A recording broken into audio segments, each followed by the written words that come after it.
This is per Brett Murphy on this. Regarding Gonzaga and UConn, Big 12 Commissioner Brett Yormark told Andrew Marchand and John Oran on their podcast those conversations are no longer. Unfortunately, things didn't work out. Only because the dream scenario of adding Colorado, Arizona State, and Utah unfolded for us. Yeah, I'm not shocked. It doesn't make sense to add teams just to add teams and just to match the Big Ten. I know some people want Stanford and Cal to go to the Big 12, and here's the deal. They were not going to be interested in going to the Big 12 in the first place. They're talking with the ACC for a reason. They also want to be in the Big Ten, which we know that's not likely at all based on the votes recently, unless schools change their minds on the ACC voting to add them in, as well as possibly SMU. They don't bring any value to them. They don't even bring any value to us. And I know Stanford has those Olympic sports in the academics, and same thing goes for Cal. And the endowment as well for Stanford. I know Cal has the same thing, but not as much as Stanford. But and what have they done lately in revenue sports? Nothing. Seriously, the football for Stanford has gone downhill. They might go 0-12 this year, including a loss to Sacramento State. I mean, that's the truth. And they got a new head coach, and Cal's football. Look at what they have done with their current head coach, and who might be fired after this year if they don't make a bowl game. I'm just telling the truth, and I know Oregon State and Washington State also don't bring enough value for the Big 12 as well. I know Oregon State's football is on the way up, but I know also, but they don't bring enough value. In addition, I know how good, like when you look at the research at Oregon State's non-revenue sports as well, they do excel in that. Like women's basketball is consistently top 25, but look, you don't bring enough value for the Big 12, and we don't want to be dilutive. And we need to wait on teams from the ACC anyway, because I think they're going to break up eventually. I just don't think it's right now. It's probably between 2029 and 2034 on that situation there. And I know there will be some teams that the Big 12 won't obviously get because of the Big 10 or the SEC. But there will be teams like Pitt, NC State, Louisville, Syracuse, Virginia Tech. And just get 4 out of those 5 schools right there. I'm not sure about Duke because it might be right at the hip with North Carolina. I'm not counting North Carolina. Forget Florida State. They're going to go to SEC. And forget Clemson as well. Virginia, I'm not so sold on them going to the Big 12 anyway. So, and there was also an interesting article by Michelle Gardner from Arizona Republic. She's an Arizona State beat writer. She met, Brett Yormark did meet with some of the Pac-12 folks, and he did say that they're going to try to work, just to summarize, like they had independent conversations with all those 4 schools, for example, for those schools, and it's not like a package deal. And it really transpired when, Oregon and Washington left the Pac-12 for good. As we all know, and Colorado is already familiar with us, and the logistics, he did say, have not been ironed out in terms of like if 16 teams would be lined up in pods of 4, 6, or 8, and that scheduling will be addressed in the near future. He did say the Big 12 will stick to 9 conference games for now in football. So, and he did say that they're gonna those Heinz Big 12 profile, like in men's basketball and even raises the bar in Olympic sports with Arizona State factoring into swimming and wrestling, which will help.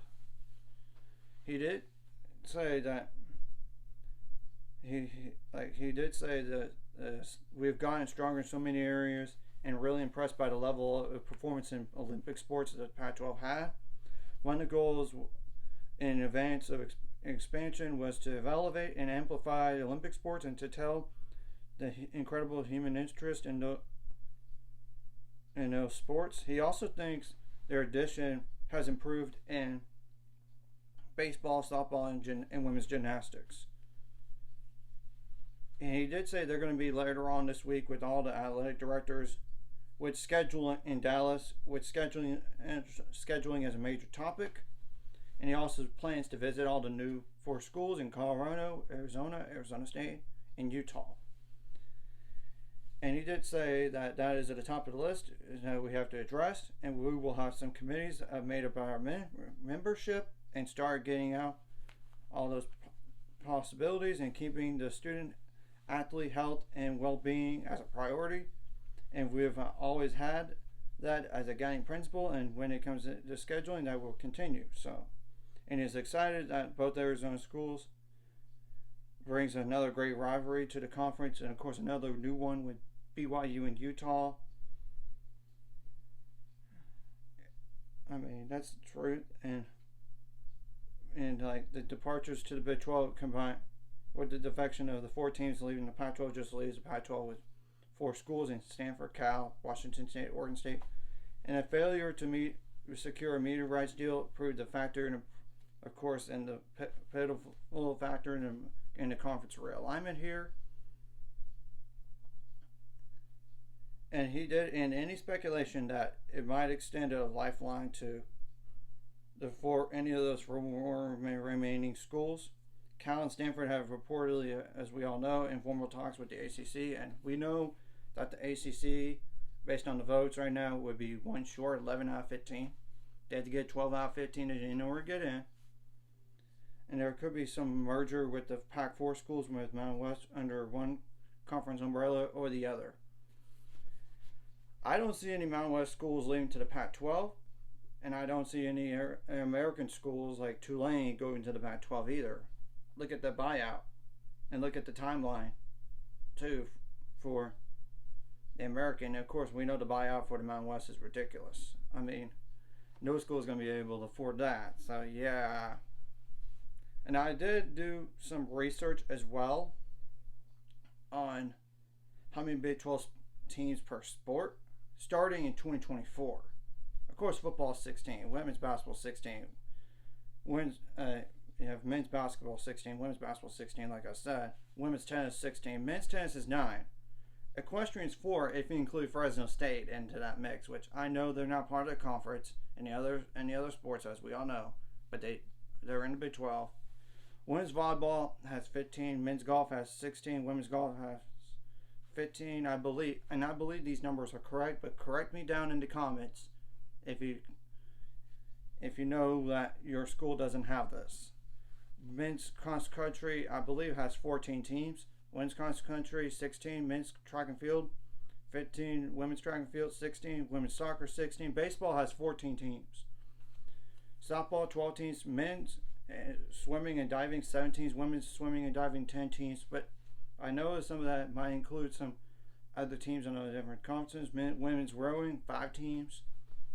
Men's rowing has 1 team, but they're probably going to be in a different conference. Let's be clear. It doesn't make sense to have a conference of 1. Same thing goes for water polo in that situation. And women's gymnastics, as we know, like 7 teams, but it does include teams from different conferences. In wrestling, 13 teams. It'll be back to 13 teams, even with some other teams gone and everything. But that does include teams from other conferences. Rifle is just 1 team, but it's like an individual conference, probably different conference. Same thing goes for skiing with 2 teams. Triathlon 2 teams, but it might be 2 different conferences. And beach volleyball is 3 teams, but they could be both in 2 different conferences. That's doing some research, and if you want to check all that out, you could go to the Pac-12 website and check out how many sports they have per each. And same thing goes for every new, like BYU, UCF, Cincinnati, Houston, and check out those sports as well as the current Big 12 teams that we have, like in terms of the 10 on their website as well, just to verify. And I believe these numbers are correct. So yeah, maybe pods could be an idea for the non-revenue sports, or possibly. I just know there's too much to do baseball, as we all know, to have everybody play everybody. At least 3 games. Same thing goes for softball. Men's tennis is a different story. I mean, it's you and 8 opponents. I would have to assume the baseball would be like similar to scheduling to the SEC with 14 teams. I think it would be similar. Women's tennis is like 15 teams. I mean, you and 15 other opponents. Maybe they'll play everybody. I don't know. That's basketball makes sense just to stick to 18 teams and just play 18 conference games and you just play everybody out. Certain teams twice and certain teams just once, either home or away. But some of those sports, by the way, is not like head-to-head competition. Like you go to this school, you go to this school. Some of these sports are not that way. Volleyball is probably going to be like play everybody a certain amount of times. Like certain teams twice, while other teams just once. I mean, or just at home. I mean, home for 2 matches against that team, or away for 2 matches against that team, or home against them for one time, or away that one time. You get the point. I think they're gonna stick to the number that they have on volleyball as well, but you never know. And I know it's gonna be interesting with the logistics, especially like a cross country and track and field stuff, because more teams, and you're gonna have enough time. You gotta have enough time to accommodate for all those athletes in their individual races and all that. So, in softball, as we all know, it's like you and 11 other teams because you can't play yourself. I mean, that's the truth. And I do think that men's basketball definitely is going to take a step forward. Now, women's basketball, I know Arizona's been good recently, but you're losing Texas and Oklahoma, and of course, last few years have been really good. I know Oklahoma was really good in the beginning, but then they took a dip, and then once they got the new head coach the last few years, like first 2 years, they've been good again. I mean, not as good as under Sherry Cole, but you get the point. And I know Texas has been good in the past some, but then they fell.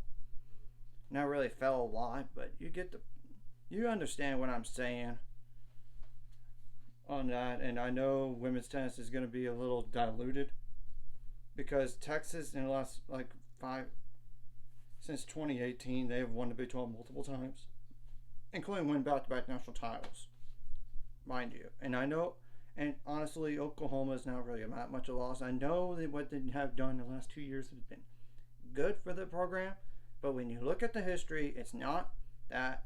It's more like a round of 32, if at best. It's more like that if you're being honest with yourself. But at least Arizona State is going to help when they come to the Big 12. They are. And I know the men's side was going to be more diluted because Texas, yeah, they're one of the top dogs in the Big 12 consistently. And they won the Big 12. They're more like it's like 3-way competition between Baylor, Texas, and TCU. But then it was going to be just Baylor and TCU, just head-to-head for the conference every year. Now they added Arizona. Arizona's been good the last few years, but I don't know how they're going to be once they join the Big 12 because they're going to lose their best players, some of the best players, by the time they join the conference, you know. And Utah had their best season ever this past year, but I don't think they're going to be the same team going forward, not into this upcoming year. But yeah, I'm just saying those are some examples. And softball is going to be a little bit easier because, you know, Oklahoma is the top dog every year.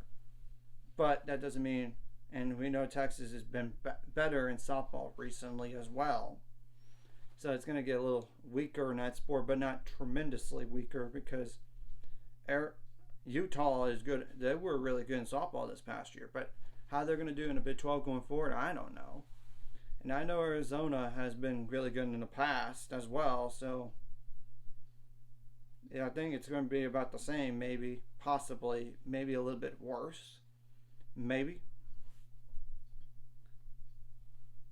I'm just trying to look at all angles. And baseball is going to be pretty much, I know Oklahoma and Texas have really been good in baseball. Some Texas especially, but I don't think the conference is going to get worse by those those two teams going to be gone. They might be a little bit worse, but not a lot. They're probably going to stay at the same level or a little bit worse. I don't know about better though. That's the thing on that. And that's just saying some of the sports, for example, right there. And we know men's basketball is going to stay the same, if not get better. Because when you look at the history of Texas and Oklahoma men's basketball, it's not that impressive. And I know Oklahoma had a great run in 2016, but ever since they've just been sliding down a little bit. And you look at Texas too, it's not like they're terrible. It's just look what they have done in terms of the Big 12 and the NCAA in the last decade. I mean, I'm just telling the truth. Anyways, if you like this content, like and subscribe, and see you guys later. Find subscribers. We're on the road to it. Let's go.